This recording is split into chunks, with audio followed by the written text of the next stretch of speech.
Le dossier franco-algérien après une décision inexplicable pour ne pas dire autre chose, celle des élus LFI qui hier ont voté contre une résolution pour la libération de Boualem Sansal.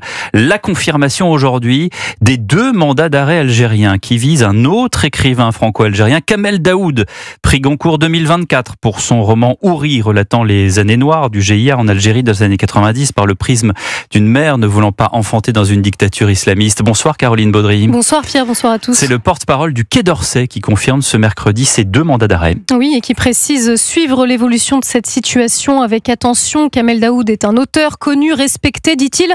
Ce dernier, contacté par Europe 1, ne fera aucune déclaration, mais il fait savoir via son avocate qu'une requête sera déposée sans délai auprès d'Interpol pour s'opposer à ces mandats qui relèvent de l'acharnement, selon Arnaud Benedetti, rédacteur en chef de la revue Politique et Parlementaire, fondateur du comité de soutien à Boualem Sansal. Il faut rester, je pense, sérieux pour être mis en œuvre. Il faudrait que, par exemple, la France décide de répondre à une demande d'extradition, ce qui est totalement, évidemment, impossible. Mais derrière cela, il y a la volonté de traquer, de harceler. On en est aujourd'hui là, face à un régime qui a fait, en tout cas, de l'étouffement de toute voix un peu pluraliste, l'une de ses priorités, l'un de ses objectifs, comme s'il se sentait lui-même en danger, ce régime.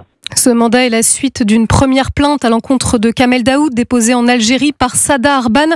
Cette femme rescapée d'un massacre durant la guerre civile se trouve être la patiente de l'épouse psychiatre de l'auteur.